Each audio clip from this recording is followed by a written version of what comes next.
Pittsburgh Steelers fans, welcome back to another episode of The Standard is the Standard. I am your host, Jeff Hartman, editor of BehindTheSteelCurtain.com, and with me, as always, my partner in crime, Lance Williams, out on the West Coast, just got home from work. What's going on, Lance? Just call me Duck Williams. See, you've got the Duck hat on. I've got the Pittsburgh Pirates. Spring training is upon us. Baseball is back. Is that pain squared? Hey, look at it this way. For the Pirate fans out there, and I don't want to spend too much time on baseball. For Pirate fans out there and other teams like the Orioles and the Royals, now's the time that you love baseball, because once the season starts, it's going to suck. And so you might as well just enjoy it now. So I will wear my Pirate stuff. I always wear my Pirate stuff on with pride. So anyways, there's a lot to talk about tonight, and a lot of this could be some heavy topics and some discussion that I think is going to be. I think it's especially the headline of this episode is a really good one. Lance sent this to me. I'm not going to take credit for that. Lance thought of this one, and he said, "Man," I was like, "This is a really good topic." And so, yes, we are going to be talking about the Mason Rudolph, Myles Garrett situation and Mike Tomlin going on ESPN's First Take and giving his thoughts on the situation. But we're not going to rehash everything that's already been discussed. Brian Anthony Davis and Tony Defeo did a good job with that on the now Steelers Q&A in the offseason. The hangover has been suspended until the season starts back up. And even the brothers Schofield did a good job with it last night. But Lance, as a Black African-American male, you bring a different perspective to this discussion in all ways, shapes, and forms. But I don't want to talk about that just yet. We're going to get to that. Let's talk about the headline of this episode. And that is, does Mike Tomlin doing something that he never does? Folks, I can't stress this enough. If you don't pay attention in the offseason, Mike Tomlin will talk at the season-ending press conference. He will not speak to media again until the coaches' meetings down in Florida or wherever they are this year, and that's typically right before the league year starts. And then he won't talk again until the draft. And after the draft, he doesn't talk at all until, I think, training camp, or maybe if they force him to talk at minicamp or OTAs. The guy doesn't want to talk to media. He's one of the few coaches, I think one of two, I think Belichick's the other one, that do not speak to media at the combine. Every other NFL head coach stands at a podium and they answer questions at the NFL combine, except Mike Tomlin. He voluntarily went on ESPN. I can't stress how, if you follow the Steelers and you follow what Mike Tomlin does and says, this was huge.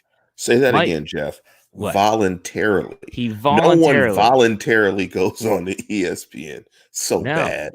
And I thought, kudos to Stephen A. Smith. I normally am not a big Stephen A. Smith fan. I thought he did a good job with the interview. He gave the questions, and then Tomlin, he just let him go. Just let him go. At the very end, he asked some questions about things like Antonio Brown and Ben Roethlisberger. But you brought up the point. Does Mike Tomlin voluntarily going on ESPN and adamantly defending Mason Rudolph, does it mean that Mason Rudolph is, or should I say the Steelers view Mason Rudolph as the future quarterback of the Pittsburgh Steelers? What are your thoughts? You know, I'm going to do something, Jeff, that you hate. I'm going to answer your question.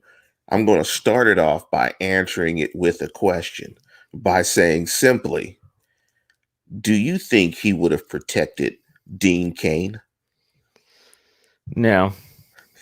So with that being said, I think the passion, first of all, let me just say, if there's a definition of how your friend or family member should hold you down, then that video is how somebody should support you in a tough situation. I mean, you can't hold somebody down better than Mike Tomlin did Mason Rudolph in that interview with Stephen A. Smith.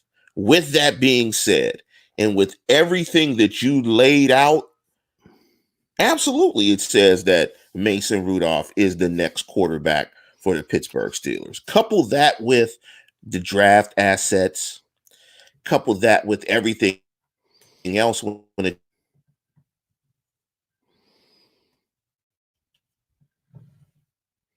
say honorable. I should just say Tomlin is an excuse my French YouTube, He's a grown ass man. And I mean, you pretty much saw that. I mean, and as much as he is that, he doesn't do that for anyone else. He doesn't do that for many particular players on that football team. He's just not going to put himself out there. Let's just say for a guy that may not be on the roster.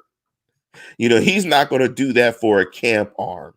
He's not going to do that for some guy that's the 82nd guy on the roster that they brought back in that 11th week or whatever that game was. He's not going to do that. So, given the way he did it, the passion that he showed in doing it, and what you said, Jeff, given that he did it at all, yes, I think that says that Mason Rudolph is the quarterback of the future. Now, of course, Mason Rudolph could stink it up, and his performance on the football field could make all that be moot. But as of today, he rode for his quarterback. And it's his backup quarterback. And it's his backup quarterback, too. To me, I look at it and say, he's doing this for his backup quarterback. And this isn't Ben Roethlisberger. He doesn't have to go out there and defend Mason Rudolph. I think this is as much about Art Rooney as it is Mike Tomlin. I guarantee that this had to be run by Art Rooney, AR2, as we call him on the show. I guarantee you that he had to get, hey, I'm thinking about, we got to do something. I guess the question for me is, he's 100,000% behind Mason Rudolph, believes every word that he says. He went on ESPN and talked about how he has a lot of really good relationships with people on the Cleveland Browns within that organization, and they never said a thing. The only person that is corroborating that Myles Garrett said right after the event that he was called a racial slur was John Dorsey, the now ex-general manager of the Browns. He said that Garrett told him that immediately afterwards, but he told no one else. The situation is strange, and it has become, well, he's saying this and he's saying that. No one's really ever going to know. The NFL is not going to release audio. I know a lot of people have said that they should. People also said they should have released the Spygate tape, the footage, and guess what? That got destroyed. So that's not going to happen, period. Other than that, I think Tomlin just kind of nipped it in the bud as best as he could. I think that after he goes on ESPN, there's not many people that are saying anything about this other than, well, Mike Tomlin just went on to ESPN and ripped ESPN. Yeah, I mean, he pretty much, man, he really, and I love the way he did it because he called into question ESPN's, I've watched ESPN since it came out. It's since 1979. I've had ESPN when they used to show curling. They used to show the most bizarre sports ever. I've been watching ESPN my whole life. ESPN is terrible. It is a terrible network. They narrative spin so bad that it's just really hard. It's really hard to have any faith in what they're reporting, other than if it's actually a stat. So I love when he took OTL to task in trying to paint it out as he said, she said. And like I was telling you, Jeff, for a black coach to defend a guy in this fashion and risk his credibility, you can pretty much guarantee that Mason Rudolph didn't say it. I mean, there's no way in the world that Mike Tomlin is going to defend a racist QB, particularly if it were a racist backup QB. He wouldn't even support a racist starter QB. And I don't think the organization would either, knowing its past and the relationship that the Rooneys have had with the African-American community in Pittsburgh, and given the fact that the Rooneys are from the North Side themselves and grew up around African-Americans. So there's no way that I think Mason Rudolph said it. But, Mike Tomlin he has a way of, breaking it down to the very last compound, as KRS-One would say. Well, you say Mike Tomlin wouldn't go on national television and publicly support a backup white quarterback if he had any inkling that he used a racial slur. My question is would Marquise Pouncey do what he did if he had any inkling that No way. I mean, like I told you, Jeff, like when we were texting each other, I mean, like the worst thing like one of the worst things that African American a man especially can be called is a Tom. I mean, nobody wants to be painted as a Tom, and you'll be painted as a Tom if people think you're defending a racist dude, and you're not going to just give up all your credibility to do that. I don't think the Rooneys would put him in that position to do that. And, I think if Mason Rudolph would have said what he's being, alleged of saying, I think he would have got traded. They would have traded him immediately. I think they would have said, well, this is not the type of character that we want in our locker room. He's not a stand-up individual. He's not a stand-up grown man. We don't condone that type of behavior. And I think they would have shipped Mason Rudolph out of there. I mean, you just find another backup quarterback. I mean, it's not as if he's the cap hit or the dead money charge is $25 million. No, you just recycle that guy and get another guy that may not be able to play or be inconsistent. So the more this all adds up, it just doesn't look good for Myles Garrett. And if I would have advised, being an older dude, I would have advised Myles Garrett to just handle that business in between the lines. Knock Ben out so you can knock Rudolph out. Go get 15 sacks against the Steelers next season. Knock all the quarterbacks out. If that's how you feel, handle it on the football field. Let me just say this before we go to our next talking point. Not every NFL head coach could do what Mike Tomlin did the other day. And that is go on to ESPN, and he has a way with words. We've said that a million times on this show. He knows how to manipulate conversations, interviews, even Q&A sessions like in a press conference. He knows how to use the English language. He is a wordsmith. And you could just see every question Stephen A. lobbed up at him. And he didn't ask, I don't think, softball questions. He gave the coach a chance to explain himself and why he's there. Not every NFL coach could have done that. Just going to say that right off the bat. Or would have done it. I mean, we saw with the Riley Cooper incident years ago with the Philadelphia Eagles, and they tried to kind of sweep it under the rug with I think it was the issue with the calendar and stuff. I mean, so yeah, Mike Tomlin wasn't going to put up with that. I mean, he wasn't going to put up with that in his locker room if it were true. I mean, there's no way in the world, and there's no way in the world they would have asked him to do that. I could see Mike Tomlin being an individual if they asked him if it were true and they asked him to cover it up. I could see Mike Tomlin saying, man, I'm not going to do that, man. I'm just going to walk away from this situation. You guys can have it. My time here has been great, but I'm not going to do that. You guys can hire somebody else to do that.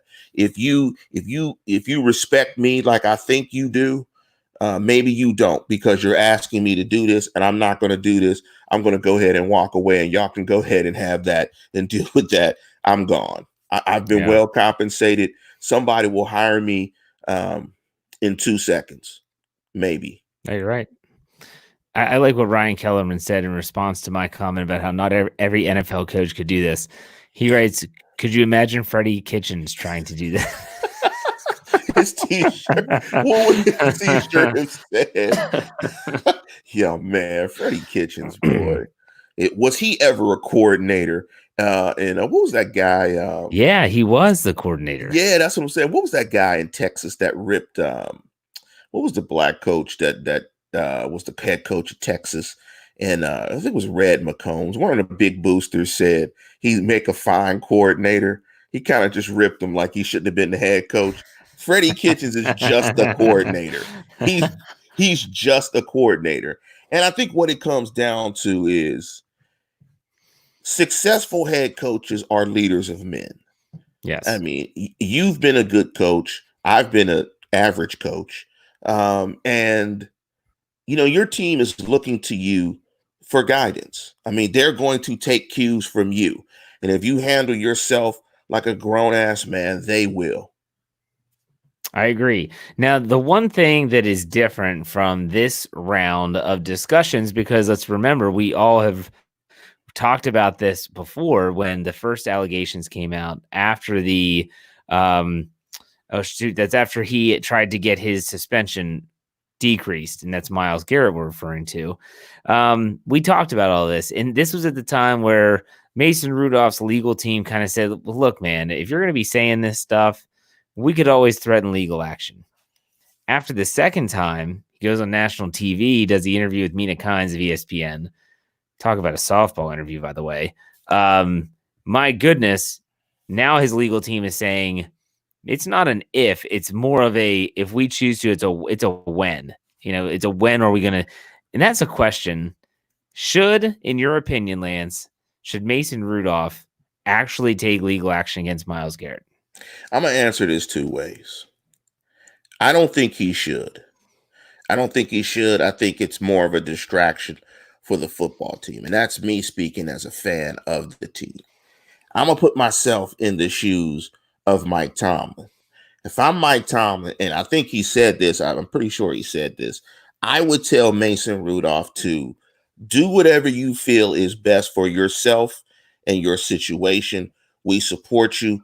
If you feel like your character has been damaged to the point you need to do this and get recompense for this in this matter, then you need to do it, and we will support you.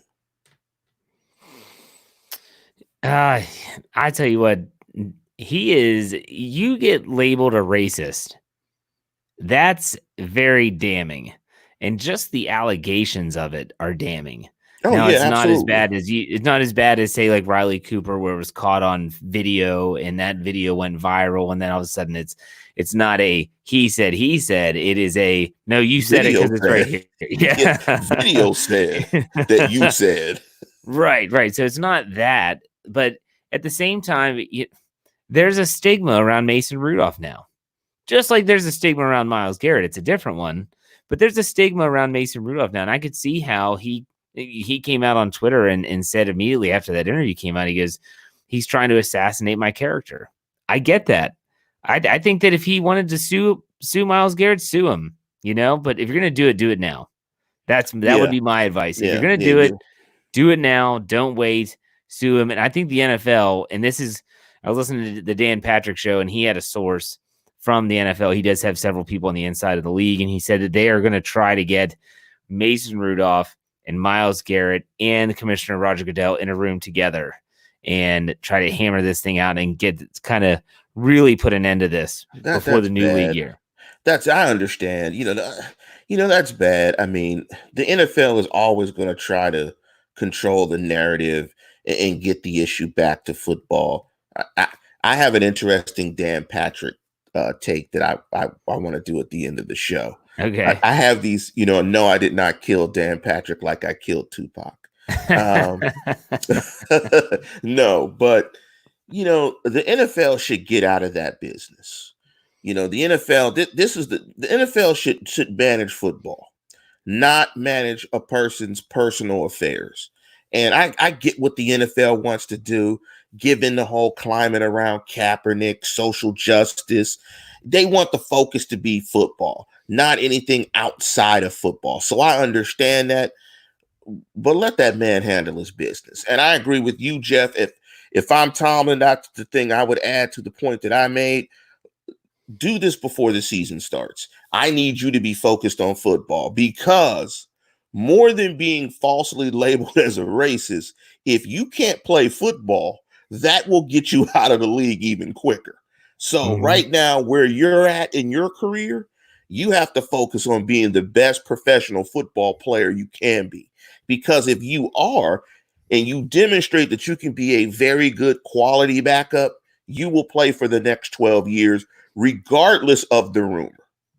You suck, you'll be gone. So focus on football. Leave that rest of that stuff till after the season or before the season. Well, the NFL is a $1 billion entity. And so, yes, you say manage football, but they also have an image to uphold. And you know what Roger Goodell likes to do? He's always got his hands in everything. And that's part of the CBA that they signed over almost 10 years ago, was that they gave him this ultimate power. And so he sometimes, in my opinion, gets his nose into places that he shouldn't be, and this would be one of them.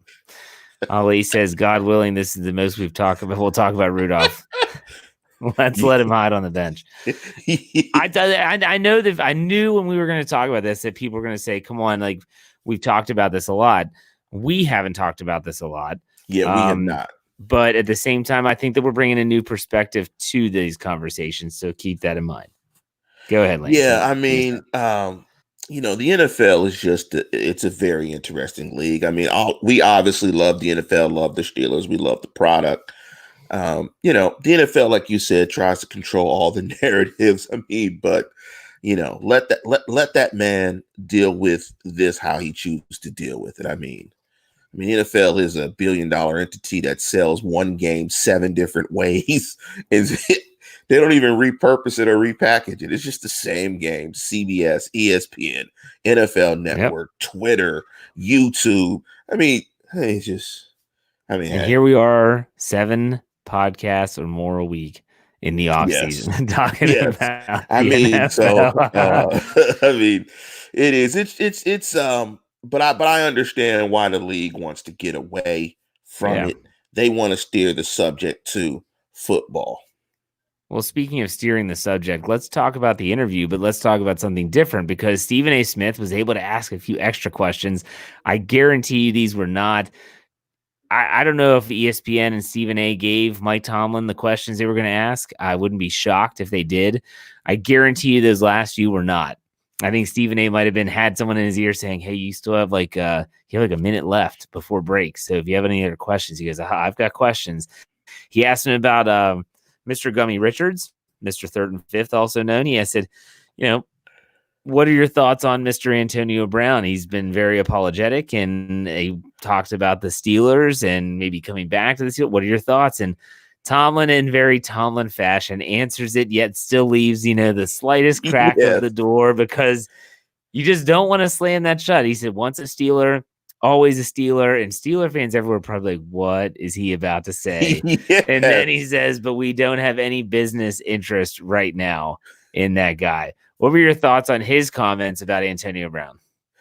I thought he answered it sort of in a way where, you bring you bring over a girlfriend to meet your parents for the first time and your mom is nice. Oh, she seems nice. Your mom is really nice to her, when you guys are having dinner. But as soon as the door closes, she's like, don't bring her over here anymore. I can't stand her. As soon as the cameras went off, they're like, why the H did he ask me that question? There's no way in the world I'm bringing that idiot back to the Steelers. But he couldn't say that. But he wordsmithed it like Tomlin. But there's no way in the world. That pretty much was Tomlin saying, he could come back after I'm gone. We'll leave that door open. I'll just leave it open for somebody else. It won't be me. Do you know how much nonsense I had to deal with to just get that guy to the field when he was here? Should be nominated for sainthood dealing with that. There's a lot of stuff that I'm sure he should write a book one day. I'd read. That would be a great read. He could do a book on AB. I'm sure. I'm sure. There are so many between AB and Santonio Holmes. Oof. That would be a bestseller. That would be a bestseller. I would even go on and say that if he could write a book just on the Killer Bees. Yes. Just write a book on Ben Roethlisberger. I guarantee there's stories there. Yes. Le'Veon Bell. I want to know what happened, how he missed the walkthrough before the Jaguars playoff game in 2017 and all that stuff. And I want to hear about Antonio Brown and all that. Would be a tremendous book. And so I'm sure that Mike Tomlin will have plenty of opportunities to do that. The Killer Bees, Gummy Holmes. Before we move on to the next topic, Snowman puts $5 in the tip jar. Isaac put $5 in the tip jar earlier. I'm going to get to that, Isaac. We were right in the middle of a conversation. I didn't want to pull a Brian Anthony Davis and just sporadically go to something else. So we'll get to your question here towards the end of the show. But Snowman says, why did anyone else on the field hear Mason Rudolph call Myles Garrett that racial slur, the N-word? The NFL didn't say it. Well, that would be Exhibit A. Exhibit B would be that according to the NFL and their investigation, they pulled audio from, like, for instance, centers are always mic'd up. That's how they get some of those cool sound bits of of quarterbacks, the whole Omaha, a lot of that is coming from the center, believe it or not. A lot of the boom mics on the sideline. I don't know. It may be someone in the live. Me. Where do they put the mic on the center? If you're getting the audio from the might be in the back. It might be on their back. Okay, I had a weird image. See, but Myles Garrett said that they have a microphone in the helmet of the quarterback, and I'm thinking, they have a microphone. They have speakers because the coordinator talks to them up until a certain point, and then it cuts off. I never knew if maybe I could be wrong. I'm not here to say that I'm the all-knowing here, but I never knew that there was a microphone in a quarterback's helmet. It would make sense. It would make sense if he wanted to check out and ask it would make sense that there was a mic so you could have a quick conversation to get into a different play. But they don't do that. They don't do that. There's never a discussion. It's, it's a one-sided conversation. But supposedly they pulled, the boom mics from the sideline. They pulled all the audio. They couldn't find anything. Did Myles Garrett ever say when it happened? Was it in that final scrum? He tackles him. Is that when he said it? Is that when the accusation got? I have no idea. I just know. I've been in my share of fights. When you're in a fight, you're not whispering like Jim Nantz when he's calling golf putts. You're yelling for sure. He's not whispering. You're the N-word. Like he's not whispering. He's not whispering. I'm sure there were a bunch of MFs and I'm sure there was a bunch of stuff being said or I don't know, man. It doesn't make any sense. Nah, let's move on to the real news of the Mike Tomlin interview, and that was when they talked about number 7, your best bud, Ben Roethlisberger. That's right, Lance's favorite player. He's got all the jerseys.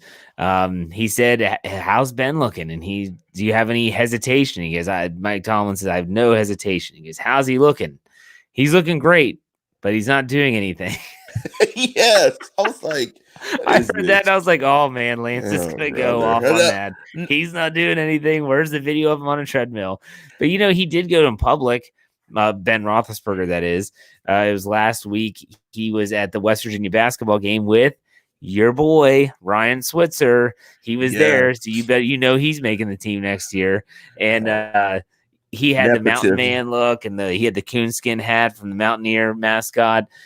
Ben didn't look as big as I thought, though. I was going to say that. I was going to give him some love. What? He looks in shape.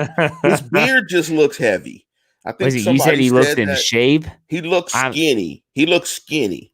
Okay, I'm not going to give him the in shape tag, but his beard looks heavy. He doesn't look like I would look if I wasn't working out for 7 months. So he looks like he's kept himself in decent shape. His beard just looks heavy. Was he growing that out for the Kiesel thing or? No, he still has it because the Kiesel thing's passed. According to Roethlisberger, this is from, I don't know, Tracy Wolfson, a sideline reporter during the season. She said that Roethlisberger said he's not going to shave until he can start throwing again.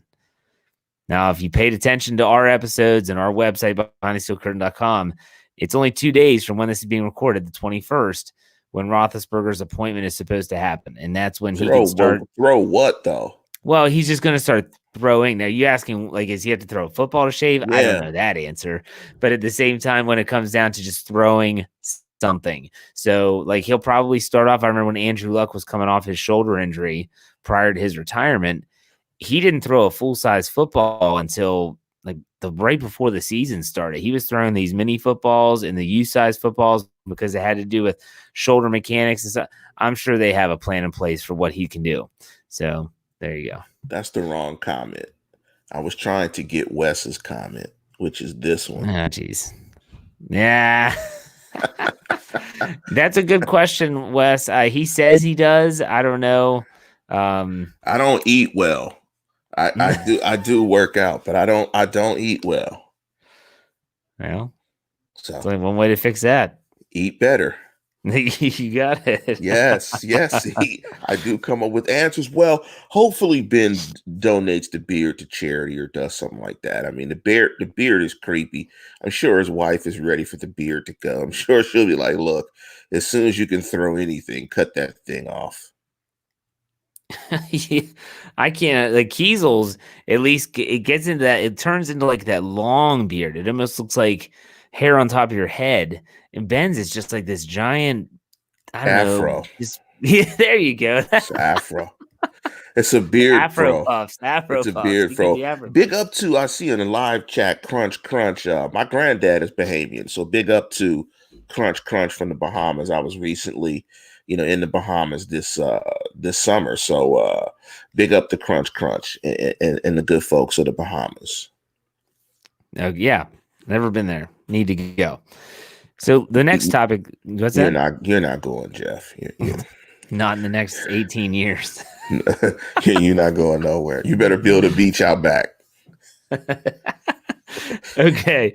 Now Lance had sent me some other ideas for the show that didn't relate to Mason Rudolph or Myles Garrett or Mike Tomlin's interview. So we are going to talk about some football stuff that's not related to that. And it was a screenshot of I don't even know, is this person like some writer or is this just a random tweet that you saw? I saw it on Twitter.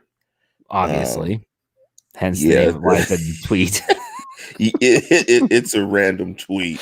Okay, so it's a random tweet. Okay, so this person at Prime Blair, Blair, we'll give them credit. They came out with their own personal rankings for things like the most overrated NFL player, the most overrated NFL team, et cetera, et cetera. And so Lance said, let's talk about this and let's give our own rankings. Now, if you're watching live on YouTube, you're in the live chat, feel free to join in on the fun, and we'll probably talk about some of your answers, maybe put a couple of them on the screen here. Let's talk about first the most overrated NFL team. Lance, who would you categorize as the most overrated NFL team in 2019 going into 2020? The most overrated NFL team. I have mine. Go ahead and give me yours. The Dallas Cowboys. Yes, the most overrated NFL team because they are constantly this giant hype machine that never does jack squat. That's my answer. Do you have a different one? I'm gonna give you a different one because I work near their facility. The Las Vegas, the now Las Vegas Raiders. And the reason why they're the most overrated NFL team is because they've moved, 3 times? Anytime you've moved 2 or 3 times, you're overrated, period. How you move out of Oakland twice? They moved to L.A., Oakland, now Las Vegas, overrated. All right, I like that. And that I felt like there was a little personal vendetta in there. Yeah, Raider fans. You're not going to have to worry about them too much anymore. I'm sure they're all going to move to Vegas. Okay, let's go to the next one. This is a tough one for me because there's a lot of players I would put on the most overrated NFL player. Now, I'm not going to say this because I definitely wouldn't agree with it, but this individual that put this on Twitter, he said Aaron Rodgers. I'm not going to say that. That's your boy. That's that a Cal just Bear? Recently, yes. Yeah, he used to say Butte Junior College, but now that he says Cal Golden Bears, but I am going to give you an overrated player, and it's a Cal player too. That's overrated. Let me go first then, since you're thinking. Jared Goff. Jared Goff is. Ooh, he just got that monster deal though. Yes, Jared Goff represents 18% of the LA Rams salary cap. He is super overrated. And I hate to say it because he's a Cal Golden Bear. Jared Goff is average. He is super overrated. When you talk about accomplishment, salary, he's super overrated. So I'm going with my Cal guy, Jared Goff. I'm trying to think of a non-quarterback. Because we all know how important quarterbacks are, and everyone immediately thinks to quarterbacks. I'm trying to think of a non-quarterback that would be considered. Todd Gurley, Steeler fan, number 74, brings that up. That's a good one. Oh gosh, Baker Mayfield's being brought up a lot. I could definitely Oh see that. yes. Oh Baker yes. Mayfield is super overrated. All those commercials for no production. Oof. They are funny commercials. I do have to laugh. No, you know why I laugh at the Baker commercials? Because he's garbage. He's garbage on the field, and I laugh every time I see his commercial. Like, dude, his agent was great. His agent was great. Got him all these commercials, and he stinks. Man, I'm trying to think of a good overrated player that's not a quarterback. Really, really. Ali says Brian Switzer. When you say overrated with who? I mean, that's the question. Here we go. I was thinking about this player. I wasn't sure. Ryan Kellerman says it. I'm going to say it. I think Odell Beckham Jr. If I'm looking for non-quarterbacks, he hasn't been the same since the catch. And that's what Ryan says. That's absolutely truth. He has not been the same since he had that one-handed catch. I would love to see him possibly in black and gold and prove everybody wrong. I will say that. El Busto Jarvis Jones, but he's not even in the national. See, overrated to me means someone is really hyped as great and they're not great. Jarvis Jones, since the moment he stepped on the St. Vincent College campus, I don't think anyone ever said this guy's great. So I wouldn't put him in there. If you're talking about all-time bust, maybe. Even Mayfield commercials are done with an empty stadium. Great vodka drinker. Yep. Yeah, yes, they are. There you go. So, okay, let's go to the next one. This is going to be easier for you than it is for me. I haven't been in a lot of stadiums, but is the most overrated stadium in the NFL to you? I can only give you what I think would be the most overrated from perception, but I can't give you like a lot of real life experience. So I'll let you go first. I was going to say M&T Bank because M&T Bank was absolutely overrated. There was no redeeming quality of M&T Bank. But I'm going to stay on the West Coast. The Oakland Coliseum is awful. The Oakland Coliseum is awful. The last Raider game I went to, you couldn't even use the bathroom because the septic system was backed up and it was just terrible. Oakland Coliseum is old. The sight lines are terrible and it's dangerous because I've seen someone literally fall over the side. A drunk guy just fell over the side. I don't know if he died or not, but there were no guardrails, nothing. He just fell over the side. Not only did you kill Tupac, you witnessed a potential suicide and you didn't even do anything but about he was so liquored up, he probably just hit the ground and bounced and just got up. Whatever you tell yourself to let you sleep better at night, I guess. Yeah, Oakland Coliseum is absolutely terrible. I'm going to go from personal experience here, and I'm going to say that FedEx Field, which is where the Washington Redskins play, this was supposed to be, the next big mega stadium that was going to house all these Super Bowls and Dan Snyder's baby. And man, not only is it not even in the District of Columbia, it's not even in the state of Maryland. It's in Virginia, which is a big thing. For me, it's like, how do you get to the Washington Redskins and your stadium's not even there?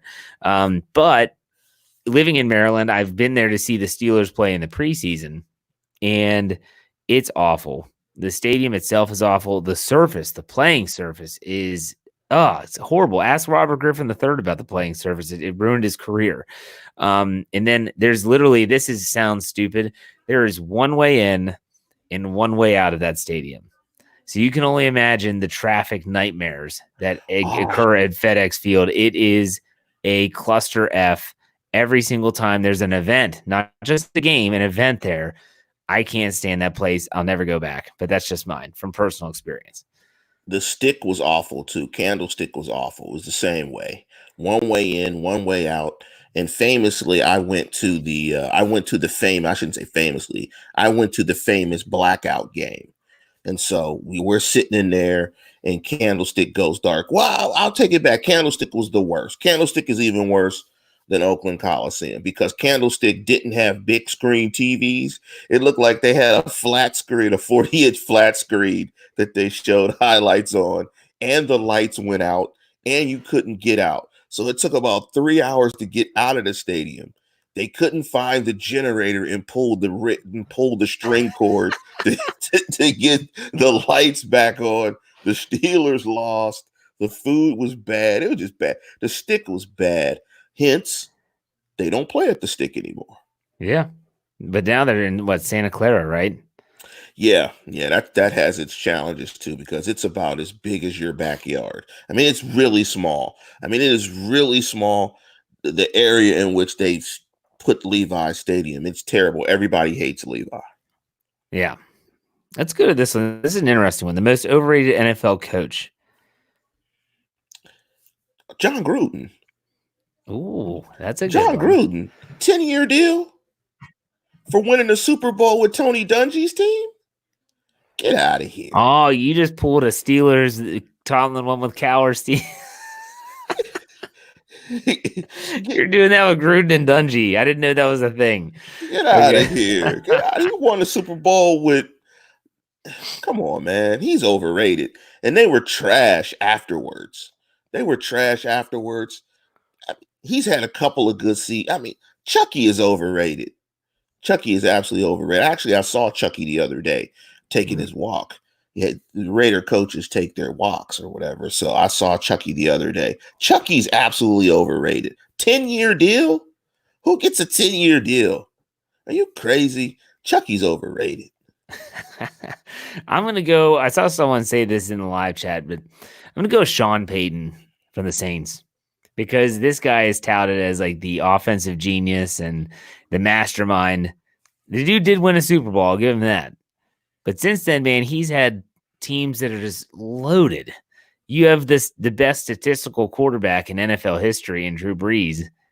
You think he'd win more than one, don't you? If you're that great, don't you think he'd win more than one? That's just me. I mean, winning Super Bowls is hard. I know it is. So I give him credit because they win. Choked in the big game a lot. Gruden is worse. They don't even get there. That's true. All right, let's go to the next one. This is going to be a fun one. The most overrated fan base. So this is not the most overrated team, the most overrated fan base. Let me tell you what I consider. Here's my metric for gauging this. Now, as the editor of BehindTheSteelCurtain.com, which is a part of SB Nation and Vox Media, we have 32 NFL websites for every single NFL team. We are one of the larger websites on the network. We're probably about, I don't know, in the top 5, typically, give or take, depending on the news. And even if the Steelers suck, we're still about the top 5. But then there are teams that in the offseason, their traffic numbers are high. And then once they start to suck, people stop paying attention. And when you stop paying attention, even when your team is awful, to me, that's when you're overrated. You're not really a fan. You're more fair weather. So, Lance, who's the most overrated? I think I know who you're going to say. I think you're just going to keep a trend going. No, it's Cowboy fans. Okay. Cowboy fans are horrible. That team is trash, and they act like they're Americans' team. They're not America's team. America's team actually has to win. Like, they just think they're all that, and they lose. They don't even make playoffs half the time. I mean, and they're always overhyped. Cowboy fans are just disgusting. I don't like Cowboy fans. Browns fans are hard body. Like, I give props to Browns fans. They're loyal as crap. They're trash, but they're loyal. Yeah. They are absolutely loyal. You know who I'm going to go with? Make sure your brother's listening. New England Patriot fans. Yes, they are bad. Because honestly, when they lost in the playoffs this year, like just using the metric that I spoke of, their traffic tanked. They're so used to winning, and there's young kids that are walking around those chowder heads up there in New England, walking around up there just so arrogant because every single team has won since they've been there. You know, the Celtics are always good. The Bruins were in this cup final last year. The Red Sox cheated, but won in 2018. The Patriots and Tom Brady and Bill Belichick, we know all that stuff. But what are they going to do when Tom Brady's not there? And what are they going to do when they suck? Because they're going to suck. The faceless man has it. The faceless man's comment and sourced of winners. That's what I call my brother who is a Patriot fan. I was like, you know, he's a sore winner. And He's absolutely terrible. He is a sore winner. So we have a group chat. There's like about 10 of us on our group chat. Our group chat could just be a sitcom show. It's just absolutely hilarious. But it would have to be edited, really. Definitely. But after they lost, we ripped him at least for like 2.5, 3 days. Memes, tweets, like everything, because he's the sorest of winners. And he was silent as a church mouse. I was gonna say, was he responding, or was he just totally ignoring? He was like, "Oh well, we just didn't play good football. They just have to execute better." I'm like, "Get out of here!" When you guys win, he would have ripped everybody for. If they had won a 7th Super Bowl this year, he would have been intolerable. He's already intolerable. He already calls Heinz Field Foxborough South. I mean, that's how bad he is. So I'm going to switch to Patriot fan. I hate Patriot fan. I swayed you. I will switch to Patriot fan because I hear it every day. I love this comment from Ali. He says, "Man, I saw a Patriot fan cry right in front of me. I pointed him and laughed. He was 11." Yeah, that is great. All right, we have one last one. So one question I wish Ali could respond. Did you have to put hands on his dad? That just made it even better. His dad, why are you laughing at an 11-year-old? And you put the dad in a Cobra clutch. Say it so, Ali. Say it is so. Last one, the most overrated NFL rivalry. This is an interesting one. Let's see. So overrated rivalry. I'm going to agree with the pick with the rivalry in the tweet. I think Packers versus Bears is overrated. No one that I know cares about that rivalry. Actually, most people are like, is it a rivalry? I mean, I'm not used to the Bears winning. So I think a rivalry is when it's hotly contested. I'm used to seeing the Bears get beat by the Packers all the time. And the Bears haven't won anything since '86. So I guess it's a rivalry because it's old, but I wouldn't have started the 100th season with Packers versus Bears. I mean, I would have started it with Steelers versus Ravens.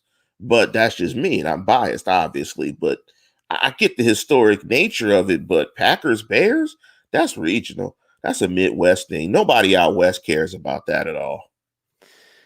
Well, when I think of rivalries, it has to have some history behind it. So the NFC East has a lot of history in the teams like the Cowboys and the Eagles and the Giants and the Redskins. But I can't stand when the NFL tries to fabricate these rivalries. And for some reason, it's probably this year because the NFC West was really good. But like Seattle, no, like I don't think they're rivals with. Like they were trying to say Seattle and San Francisco. It's like, no, there's no history there. Like, no, if anything, it's San Francisco and the Rams. I mean, that's more of a rivalry than San Francisco Seahawks. But then if you're East, nobody knows that. Right. I mean, if you're East, nobody knows. But that was a huge NFC West rivalry because, that was huge. Johnny Jefferson and those guys for the Rams that was huge out West. But in the East, nobody cares about that. So it's like, what are you trying to pump up? Tennessee and Jacksonville? Come on. I mean, that's not a rivalry. Puke uniforms versus blue uniforms. Like it's tough. You get so enamored with your own division, and the Steelers and the Ravens and the Steelers and the Browns, although that's not been as competitive. The Steelers and the Bengals had a couple years where they were really, really tightly contested games. AFC East, can you say there's a rivalry there? I mean, I don't know. Realtree says they'll go out on a limb and say Cowboys Steelers. I mean, how many times do they play each other? It's not even a rivalry anymore. It's once every 4 years, man. That's it. Once every 4 years. Well, what's your answer? What's your overrated rivalry? I'll give you one. Go ahead. I'm gonna give you one. Steelers Bungles. They tried to make that a rivalry. That was a rivalry, but not for a long haul. No, nobody in Pittsburgh considered that. I heard the Bungles. You can't have a rivalry but there with was a team there that was you can't even hatred say their name. There was hatred. There was hatred there. There was They big time always hatred lose. there. I mean, yeah, I get it. I know what you're talking about. It's what's like saying that the Steelers and Patriots are a rivalry. It's not. Nah, it's not. Patriots beat the crap out of them all the time. Yeah. So Yeah, I just think that I honestly don't think there's as many rivalries in the NFL as people think anymore. Nah, there's only Because, a couple. yeah, and so what are those couples? You would say someone like, okay, Kansas City and Oakland, or now Las Vegas, Now maybe. that's in, now that's interesting. The AFC West, every AFC West divisional game is actually a rivalry game. Like Raiders, Chiefs, Raiders, Broncos, Raiders, San Diego. And it's weird living out here that I think Raider fans would consider Kansas City the biggest rival, but a lot of Raider fans still say the Broncos. I mean, so Yeah. I don't know. It's like there's not as many, like you said. If you're not in the NFC North, you don't care about Packers, Bears. You Yeah. don't care about Lions, Packers. You don't care about Vikings and Bears. You just don't care. There was a time when Steelers, Ravens, you watched whether you had any rooting interest at all because you knew they were going to absolutely clobber each other every single time they had a chance. Not even sure that's even true anymore. So yeah, because it used to be. It fluctuates. Steelers Browns used to be a big rivalry, but no longer. Back in the day. All right, now it last might thing be though, but it might be now though, with the false accusations and the helmet swinging, gaining some steam. We'll put it that way.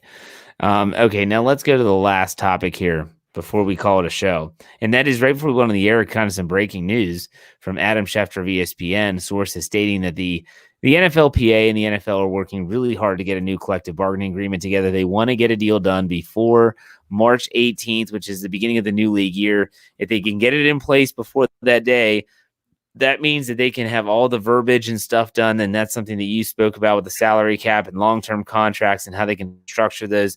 They can get all that stuff done before the new league year. So when they sign players, they know what they can expect in the future. One of the things that the NFL, and I'm not sure if the NFLPA is on board with this yet, that they want to do is they want to extend the amount of teams that get into the playoffs. They want to take it from 6 to 7 per conference. And so what they would do is a top team in both conferences would draw a first round bye and the other 4 teams would play one another.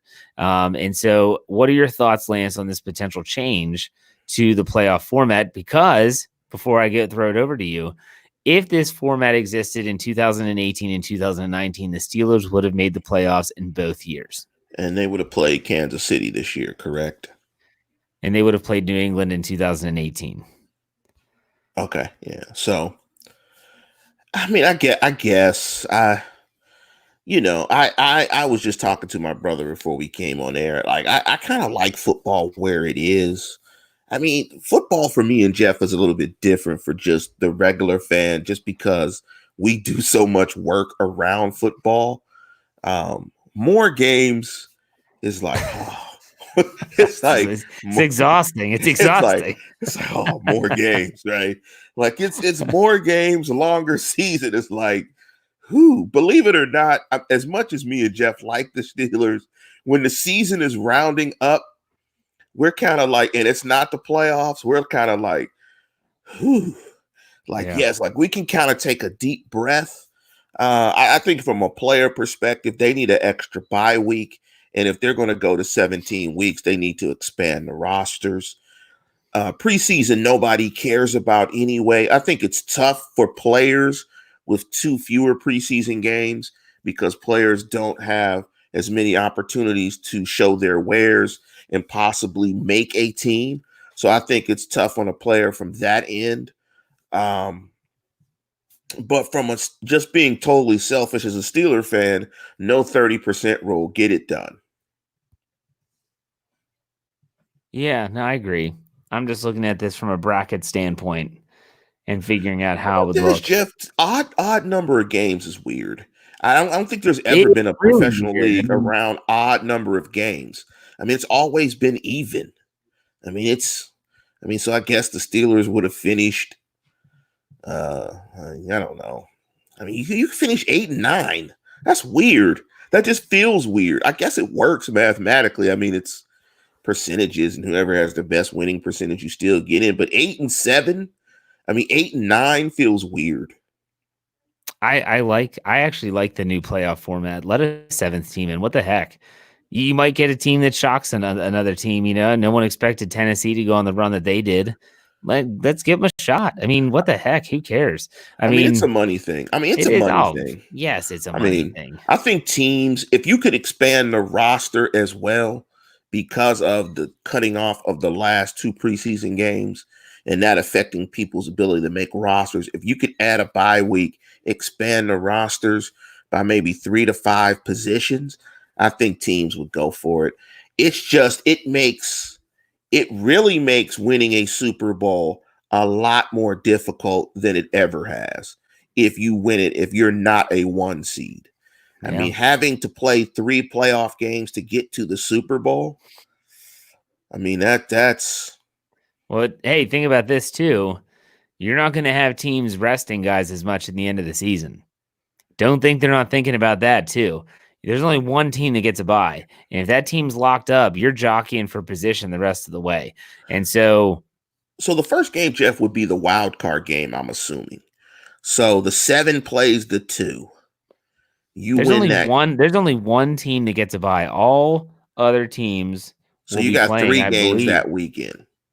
Mm-hmm. So you got 3 games that weekend. It just brackets itself off. So you would have I believe it would be the lower seeded bracket would the top seed would be playing that team, the winner of that game, and then you'd have the other 2 winners playing one another in like the divisional round. So the 7 seed could foreseeably play the 2, play the 1, could play the 2. Yeah, I'd have to see how they would actually manipulate that in a bracket standpoint, but yeah, pretty much. Yeah, the top bracket would probably always play the lowest remaining seed. I mean that's your reward. It's just tough. I mean, I think if you don't get that bye, it's just going to be really tough for you to make it to the Super Bowl because you got to win an extra playoff game. You got to win 3 games now instead of 2. Let's see what happens. We'll see. But Lance, anything to add before we call it a show? Too confusing. It can be confusing. Absolutely. Is this correct?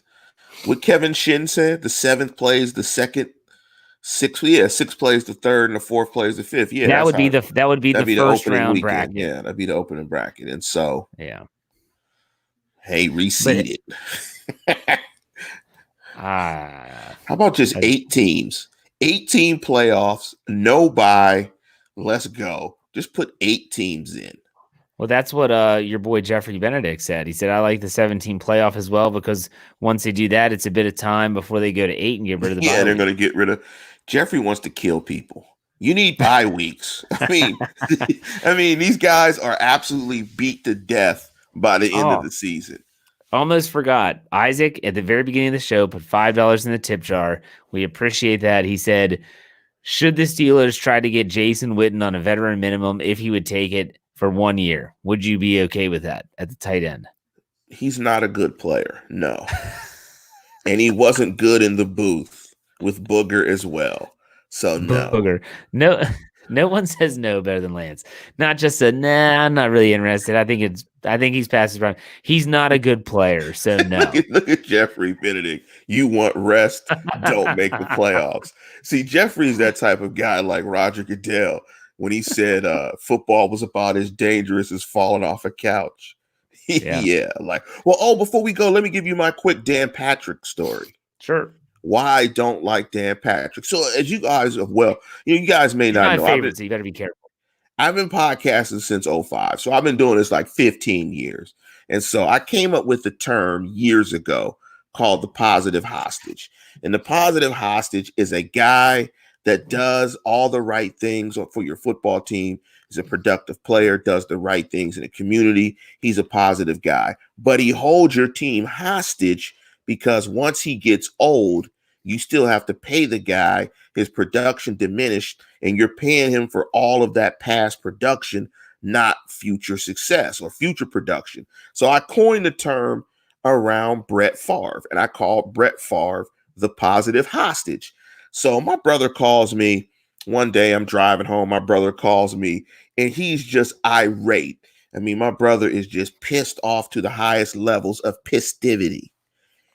He's listening to Dan Patrick, and he says, Lance, Dan Patrick just used the term positive hostage. He's using your exact take that you put out on your show yesterday.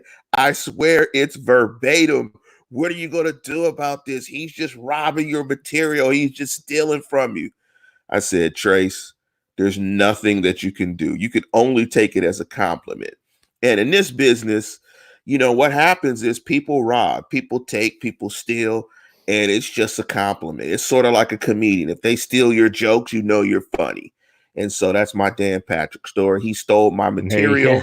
And so I never support Dan Patrick. He's a biter.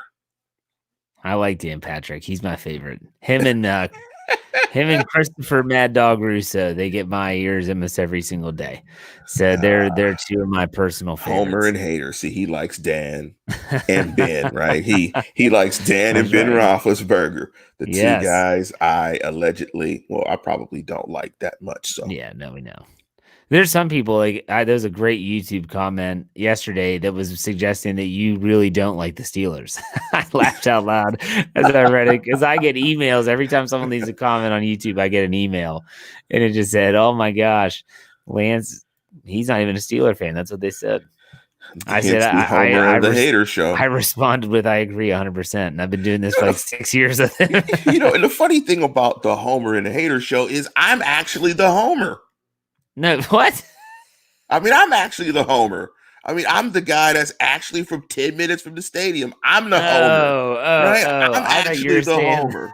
Right? I'm actually the Homer, right? Like, I'm born in Pittsburgh. I'm from around the corner from the stadium. I'm a North Side guy. I mean, my granddad knew the Chief. I mean, I'm actually a super Homer. But I guess that doesn't matter. None of that matters. I mean, I was born in Allegheny County. I mean, yet why do you hate the team so much? I'm just a realist. You're a realist. Just keep it real. And I did not kill Tupac. Does Lance listen to himself? All right, Lance. I'm from the home, Wes. All right, Lance. Why don't you go ahead and send us off? It's been a good show. As always, Wes, tune in, tell a friend, and subscribe. Couldn't have said it better myself. We'll see you next Wednesday. Lance hates because he loves so hard. We'll put it that way. Thank you for giving him an out, Ezra. All right, here we go. Tune in, tell a friend. You already said it. There you go. Make sure you subscribe. Check us out behindthesteelcurtain.com. We'll see you next Wednesday for another episode of The Standard is the Standard.